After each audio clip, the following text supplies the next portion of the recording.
he was asked about what he's going to do on day one, and he said one of the first acts that he will take will be to pardon most of the rioters on J 6th. And he said it's going to start in the first hour, maybe the first 9 minutes, he says, the pardons of the J 6 rioters. It's interesting that it's most of the J 6 rioters. It's not all, which I have no problem with. I have to say, like, I don't want to see pardons of people who assaulted cops. I really don't. No. But all these people who just wandered in there, and many of whom were welcomed by security and then walked around the Capitol for a short time and then left. I mean, it's ridiculous. These people have been made prisoners for years. Like, they've paid their dues and then some on any alleged bad acts. But this will be very controversial and will be, if he does it within the first 9 minutes as promised, one of the first acts that turns the media back onto TDS and hating him and writing nothing but bad things about him. Sure. Well, I think, Joe Biden expressed it very well. There are concerns that the Justice Department could politicize actions and go after, political enemies. So under that advisement from Joe Biden, I think Trump is well within his bounds to act if he believes the same way Joe Biden does. He really did break the seal there. That's it. I mean, I think this would be a lot more controversial if not for Joe Biden and Hunter Biden and how he's used it and how he framed it. I mean, you're exactly right. He framed it as though his son was the target of a political prosecution without mentioning, 47 indictments against his political opponent or all the J6ers or everything else. But it opened up this discussion in a way where you could see a very reasonable way of handling all of that. I will say, I agree with you, Megyn. The violent offenders here, people that, had a sinister intent on J6 and they were hitting cops with flagpoles and stuff. I don't think that's what we're talking about here. And so, for people who sort of throw up their hands and, oh my gosh, I can't believe it. I don't think that's true. And that's coming from somebody who had an awful lot of friends who were in that building, who had doors barricaded with desks in front of it, with people trying to break it down. It was very personal for a lot of us who knew people that were in that situation. And there were bad actors for sure, but the vast majority of them were not. And they were handled by the Justice Department as though they were the ones that were kicking in doors. Yep. And the courts told us that some of those sentencing guidelines were excessive. Yeah. We already That's learned right. all that. It's been 4 years. Yeah. It's been 4 years. Right. If you paraded through the Capitol on January 6th, you shouldn't be in prison after 4 years. I mean, that just seems crazy. Some people were numbskulls and got treated like they were dangerous felons. And some people were completely clueless that they were even violating laws or weren't even supposed to be up there. There is a large category of people in that group, which the left won't admit. So this is an interesting thing because I was talking to Paul Murray of Sky News, who I go on his show once a week in Australia, great guy, about how the media's been kind of quiet lately about Trump. And he was asking, do you think in America they're going to give him a chance at a second term that's not marred by constant demonization of Trump? And I said, no, no, they're quiet. Because Trump's been relatively quiet. And I do think Trump's in a better mood and he's a little bit calmer and a little wiser and speaking in a way that's more magnanimous and unifying. None of that's going to last. It's just not going to. That's not America. You guys are in this mix as much as I am, the political mix. And you guys both and I both know the J6 pardons are going to be hugely controversial, even though Hunter Biden. And then we're going to get to immigration and we're going to get to deportation of families, children, because that was another thing he said, immigration plans. He will order U.S. law enforcement agencies and potentially the military to embark on a massive deportation operation designed to remove more than 11 million people from this country. Now, I know the American public supports it, but the media doesn't. And the media is not going to want to see it. And they need to fill their papers and their broadcasts with news every day. And that news is not going to be Trump's doing a good thing. It's just not going to be. Yeah. So the other thing he said in this, before I give it to you guys, is he doesn't plan to restore the policy of separating children from their families, but he says, I don't believe we'll have to because we'll send the whole family back. That's what Holmes said too. And then adds, and he says, I would much rather deport them together.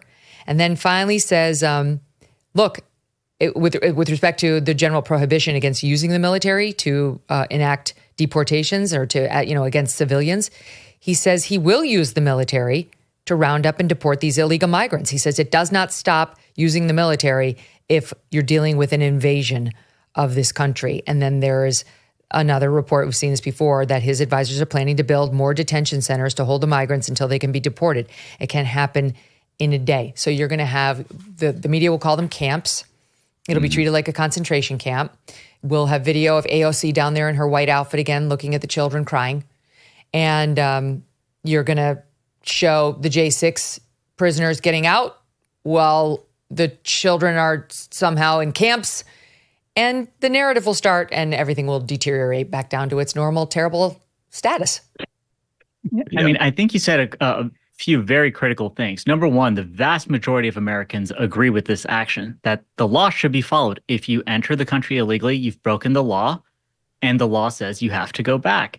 And I think there's already been a precedent of how the media is going to be completely biased in this very subject. When we saw images of, oh my gosh, they've put children in cages, and then it's revealed that actually that photo was shot under the Obama administration. You know, you saw the pod bros freaking out about it. They didn't realize they were working for the guy who did that. So the media has no problem lying and trying to color Trump as being some kind of a dictator going after innocent people. Trump is doing what the American people asked, which is returning these people who entered the country illegally. Right. You said at the top, Megyn, you know, they got to fill their newspapers with something. Wouldn't it be great if the headline at the top of the New York Times says, Trump doing what voters elected him to do? Right. That majority of Americans agree with the policy of deportation, which would be factual and accurate. But you're right. I mean, it is going to cost him some political capital after all of these stories and the talk of the, you know, these camps and all this sort of stuff. And they just got to hold strong and know that the voters are behind them. Right. And what the media is going to completely blow past are the thousands and thousands of fighting age men from Tajikistan and Uzbekistan who somehow ended up in Mexico and walked over our southern border. There are terrorists in this country that absolutely have to be removed. I mean, we're talking like, there are some estimates that there are more fighting age men who have come into this country illegally over the last 4 years than we have currently serving in our armed forces today. That is a major emergency for our country. And what President Trump is going to do is protect us from the dangers of the Biden administration. It's terrifying thinking the fact that we don't even know who's here, because the Biden administration has lost count. Not to mention, there are over 1 million people who have already been adjudicated as here improperly and scheduled for deportation. They blow right past that. They blow right past the fact that Barack Obama deported 3 million people when he was president. Right. And nobody asked him the cost or the feasibility of that program. No, that was okay because it was Barack Obama. But if Donald Trump wants to do it, it'll be Adolf Hitler. But let me tell you something. Rachel Maddow, just to take one, when we could take pretty much anybody over on MSNBC, her ratings are down. I mean, I'm going to get you the exact numbers, by half. Oof. She's down over 50% in the demo. In the overall number, you know, the overall audience, she's down 43% in total audience. She was averaging 2.4 million. Now she's down by 1 million to 1.4. Like she could spare it. This is their highest rated show. In the key demo, the advertising demo of 25 to 54, she has shed 56% of her audience. She is averaging 103,000 in the demo. 100. Never. I mean, in the prime time, are you kidding me? Never. They would have fired me if I had a 100,000 in the key demo. Winning is great, but honestly, I mean, I just will speak for myself. The downfall of our enemies is so much sweeter. It's so good. It's true. It's so good. So But you just made the point, Megyn, that I was just about to make, which is the one key difference that's happened since 2017, when the media unleashed a 4-year campaign to basically try to undermine everything that President Trump was trying to accomplish, was that the media still had a little bit of credibility. It has fallen about 35-40% since that moment in time. Where people get that information, I mean, look, sitting on this show right now, we're a perfect example of that. I mean, the Megyn Kelly Show has got a lot more people in demo than MSNBC has ever had in demo. Right. You know, and so yes, they're falling. Yes, they're going away, but they're also just what they are clinging to is this last partisan remain of this very hardened group that the vast majority of people can't identify with at all. And they're going to seek their information elsewhere. Legacy media sources are going to be shrill. They're going to be terrible. They're going to say all the most horrible things. Unlike 2017, they don't have an audience for it. Mm-hmm. And I think unlike 17, Republicans in particular have no patience for it. Mm-hmm. And I think that's how they're going to get their audience back, Holmes. Trust me. The Democrats are licking their wounds right now. They're very sad. They can't believe that they were lied to, that they were wrong, that Kamala didn't really have it. She wasn't joyful, and that we didn't respond to Tim Walz and his jazz hands. They don't get it. Okay. So they're all, watching Little House on the Prairie reruns if they know it's good for them. And, they could instill values. We talked about that with Dr. Leonard Sachs yesterday. And they are avoiding the TV news. But as soon as Trump, I've been through this on cable news many times, as soon as he is sworn in and starts doing things, they're going to come back. They're going to come back to MSNBC and CNN if those channels do what they are in the business of doing, which is bashing Republicans and Trump in particular.